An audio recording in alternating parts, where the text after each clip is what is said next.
विद्यार्थी मित्रांनो, आज आपण इयत्ता 10वी विषय विज्ञान आणि तंत्रज्ञान भाग 2 पाठ क्रमांक 1 अनुवंशिकता व उत्क्रांती या पाठाचा स्वाध्याय अभ्यासूया.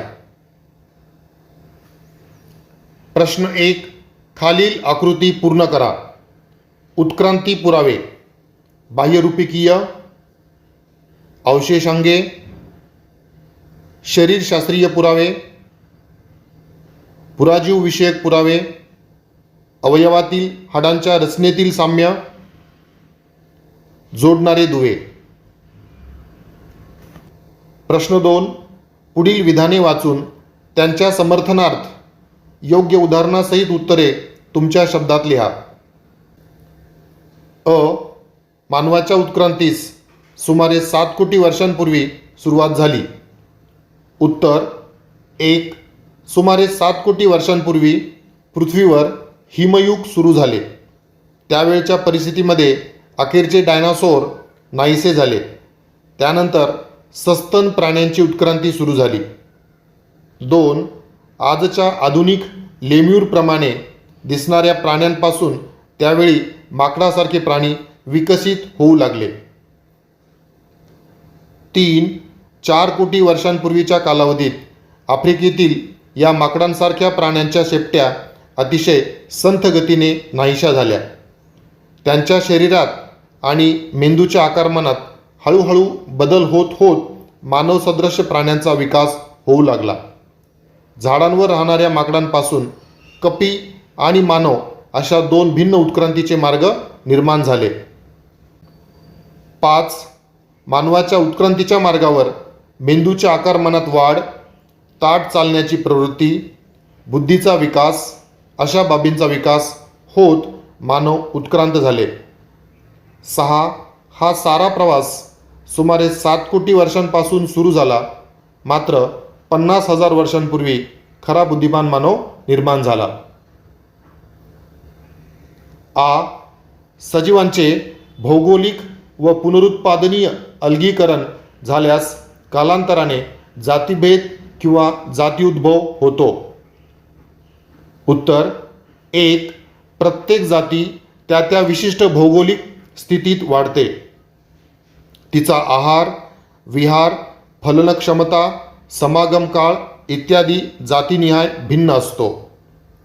2. असे सजीव दुसऱ्या जातीतील सजीवांसोबत पुनरुत्पादन करू शकत नाहीत. 3.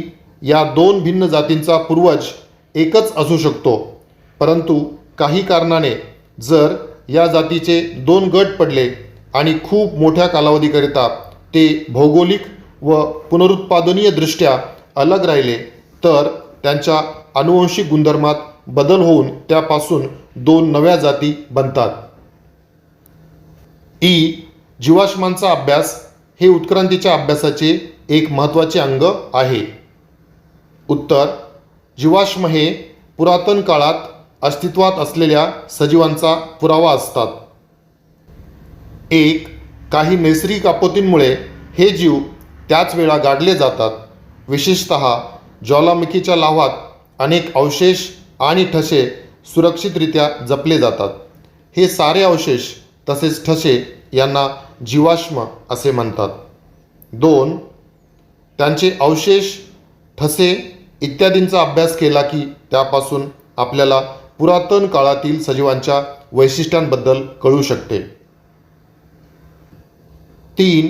याशिवाय कार्बनी वैमापन पद्धतीने आपल्याला त्याचा नेमका कालखंड समजू शकतो.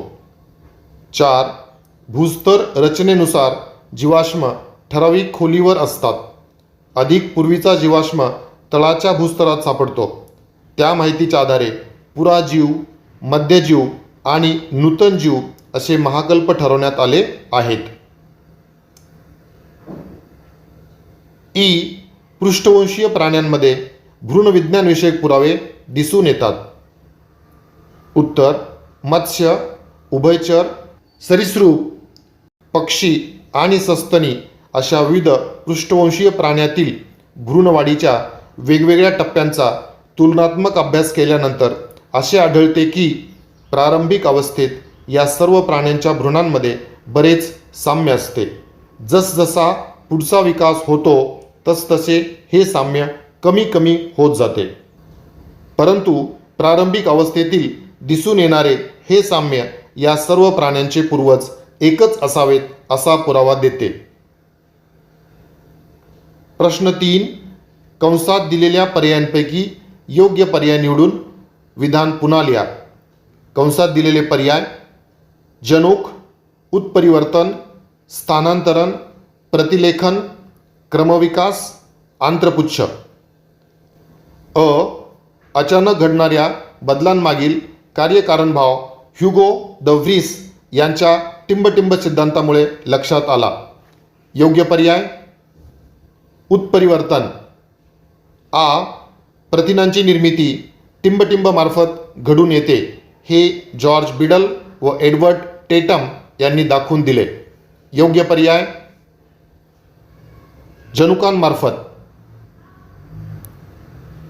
ई.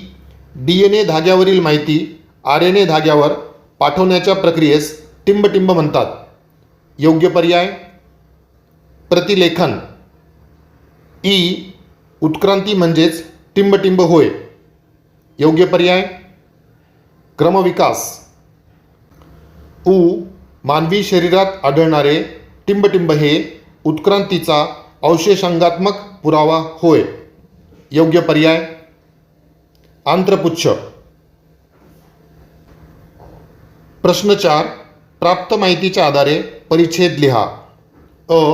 लॅमार्कवाद. उत्तर: 1. लॅमार्कवादमध्ये जीन बाप्टिस्ट लॅमार्क या शास्त्रज्ञाने दिलेल्या उत्क्रांतीवरील पुढील 2 सिद्धांतांचा समावेश होतो. ए. इंद्रियांचा वापर व न वापरांचा सिद्धांत. बी. मिळवलेल्या बदलांच्या संक्रमणाचा सिद्धांत. 2. लॅमार्क यांच्या मते उत्क्रांती होत असताना सजीवांच्या शरीर रचनेत होणारे बदल हे त्या जीवाने केलेल्या प्रयत्नांनी किंवा केलेल्या आळसामुळे होतात. 3. सजीव जो अवयव अधिक क्षमतेने वापरतो त्याची जास्त वाढ व विकास होतो. याला त्यांनी इंद्रियांचा वापर व न वापर असे म्हटले आहे. 4. याची उदाहरणे देण्यासाठी त्यांनी जिराफाची मान सतत ताणली गेल्यामुळे लांब झाली असे म्हटले. तसेच न उडणाऱ्या पक्ष्यांचे पंख कमकुवत झाले. उदाहरणार्थ शहामृग, इमू. 5. ही उदाहरणे म्हणजे मिळवलेली वैशिष्ट्ये अशा स्वरूपाची असून ती एका पिढीकडून दुसऱ्या पिढीकडे संक्रमित होतात. यालाच लॅमार्कवाद म्हटले आहे. आ. डार्विनचा नैसर्गिक निवडीचा सिद्धांत. उत्तर: 1. चार्ल्स डार्विनने नैसर्गिक निवडीचा सिद्धांत मांडला.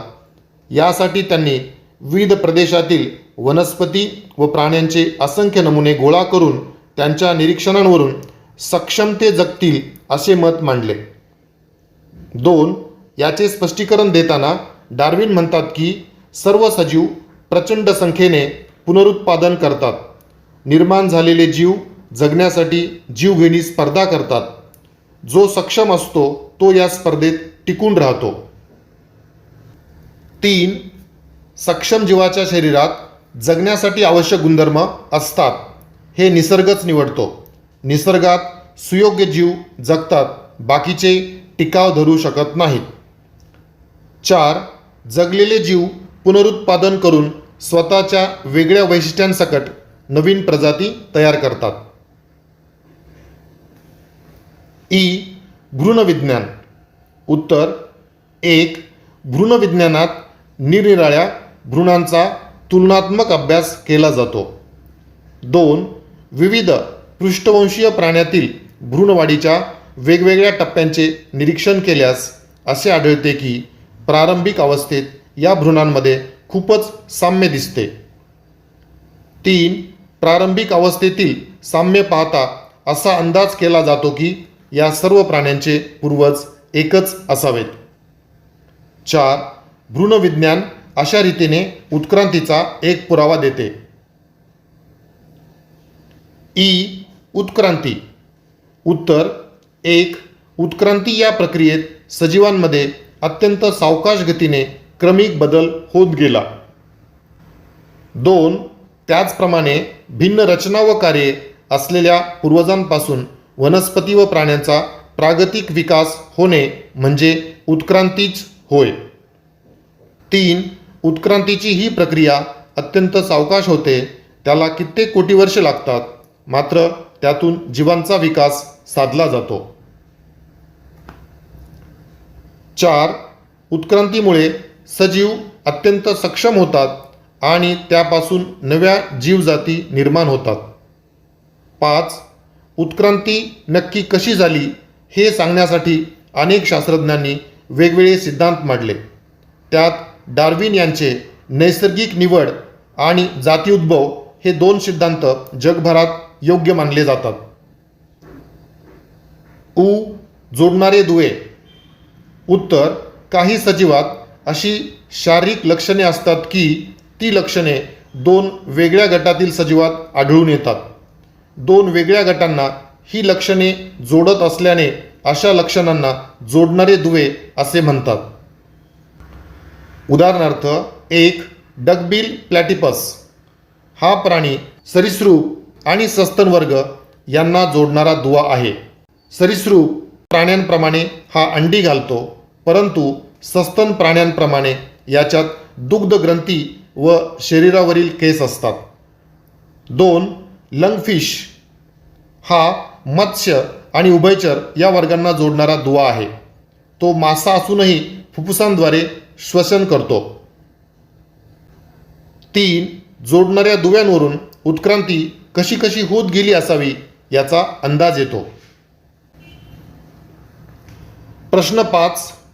अनुवंशिकता म्हणजे काय हे सांगून अनुवंशिक बदल कसे घडतात हे स्पष्ट करा. उत्तर: एका जनक पिढीतील जैविक लक्षणे जनुकांद्वारे पुढच्या संततीच्या पिढीत संक्रमित होण्याची प्रक्रिया म्हणजे अनुवंशिकता होय. अनुवंशिक बदल होण्याची कारणे. 1. उत्परिवर्तन.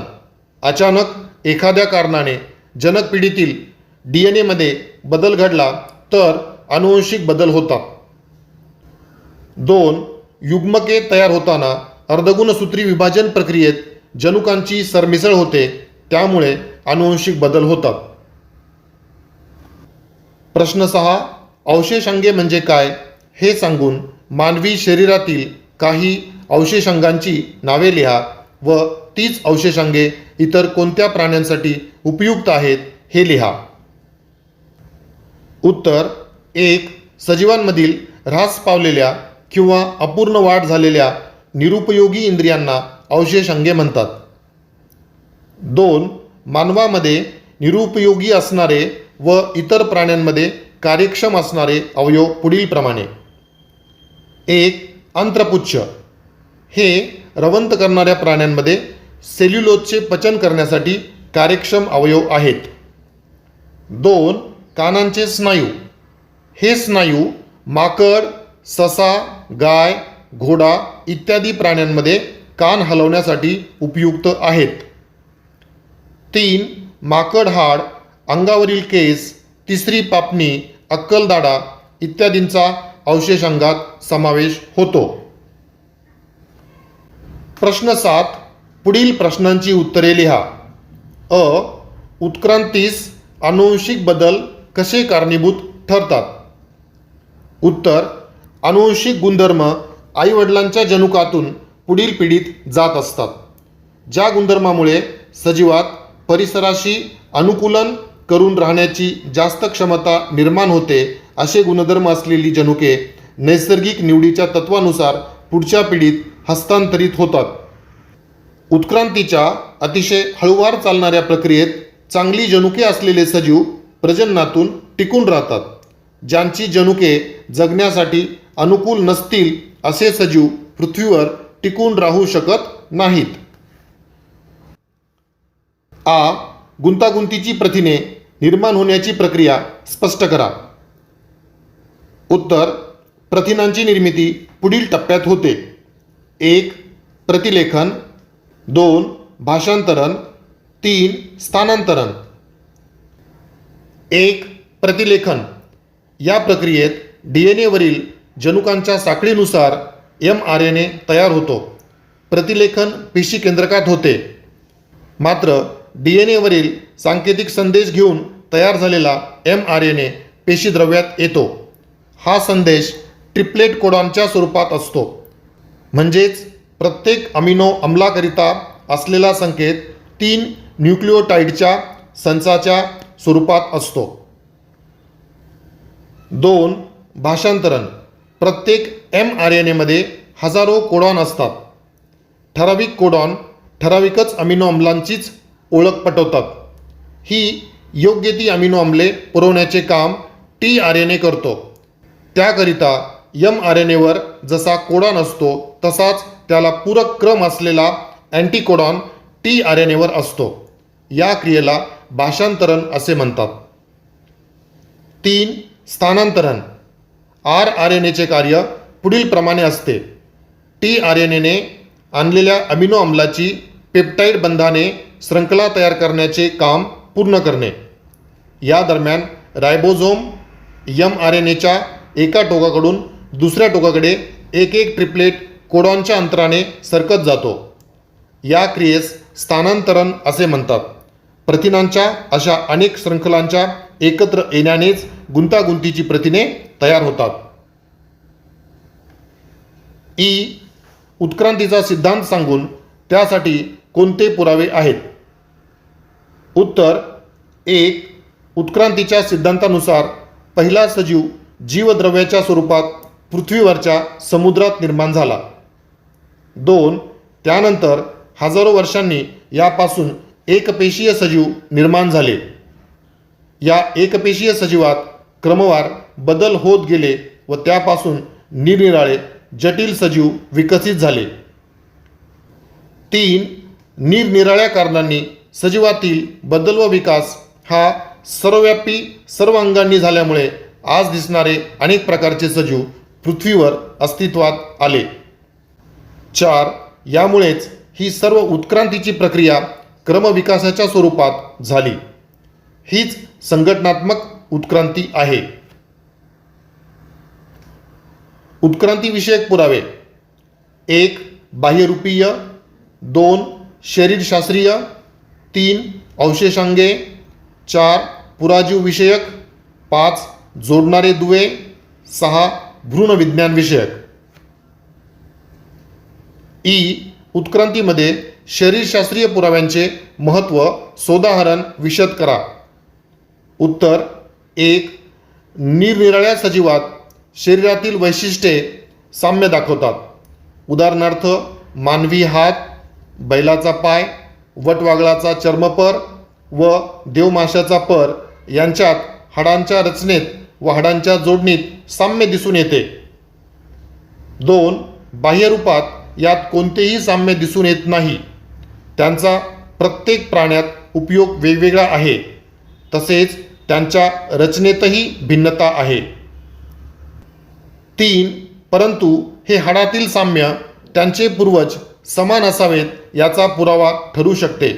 यालाच शरीरशास्त्रीय पुरावा म्हटले जाते. जीवाश्म म्हणजे काय हे सांगून उत्क्रांतीसाठी पुरावे म्हणून जीवाश्म कसे गृहीत धरतात हे उदाहरणासह स्पष्ट करा. उत्तर. जीवाश्म हे पुरातन काळात अस्तित्वात असलेल्या सजीवांचा पुरावा असतात. 1. काही नैसर्गिक आपत्तींमुळे हे जीव त्याच वेळा गाडले जातात. विशेषतः ज्वालामुखीच्या लाव्हात अनेक अवशेष आणि ठसे सुरक्षितरित्या जपले जातात. हे सारे अवशेष तसेच ठसे यांना जीवाश्म असे म्हणतात. 2. त्यांचे अवशेष, ठसे इत्यादींचा अभ्यास केला की त्यापासून आपल्याला पुरातन काळातील सजीवांच्या वैशिष्ट्यांबद्दल कळू शकते. 3. याशिवाय कार्बनी वयमापन पद्धतीने आपल्याला त्याचा नेमका कालखंड देखील समजू शकतो. 4. भूस्तर रचनेनुसार जीवाश्म ठराविक खोलीवर असतात. अधिक पूर्वीचा जीवाश्म तळाच्या भूस्तरात सापडतो. त्या माहितीच्या आधारे पुराजीव, मध्यजीव आणि नूतन जीव असे महाकल्प ठरवण्यात आले आहेत. सध्याचा मानव कसा उत्क्रांत होत गेला याबाबत माहिती लिहा. उत्तर 1. लेम्यूरप्रमाणे दिसणाऱ्या प्राण्यांपासून मानवाचे पूर्वज विकसित झाले. पुढच्या 7 कोटी वर्षात निरनिराळे माकड सदृश्य प्राणी निर्माण होत गेले. 2. सुमारे 4 कोटी वर्षांपूर्वी आफ्रिकेतील या माकड सदृश्य प्राण्यांच्या शेपट्या नाहीशा झाल्या. त्यापासून कपी आणि मानव अशा 2 गटांची स्वतंत्र उत्क्रांती झाली. 3. मेंदूच्या आकारमानात वाढ, हाताचा अंगठा आणि पंजा यांच्यात सुधारणा, 2 पायांवर चालणे, पळणे या प्रकारचे बदल होत होत मानव सदृश्य प्राणी निर्माण होऊ लागले. 4. सुमारे 2 कोटी वर्षांपूर्वी हातांचा वापर करणारे, ताठ उभे राहणारे पहिले मानव सदृश्य प्राणी अस्तित्वात आले. 5. त्यानंतर आदिमानवाच्या निरनिराळ्या जीवाश्मांवरून मानवी उत्क्रांतीचा आराखडा तयार झाला. 6. निअँडरथॉल मानव हा पहिला बुद्धिमान मानव म्हणजेच होमोसॅपियन म्हटला जातो. यानंतरच्या उत्क्रांतीमध्ये जीवशास्त्रीय बदल कमी झाले, मात्र सांस्कृतिक बदल झाले. विद्यार्थी मित्रांनो, आज आपण आनुवंशिकता व उत्क्रांती या पाठाचा स्वाध्याय अभ्यासला. थँक्यू.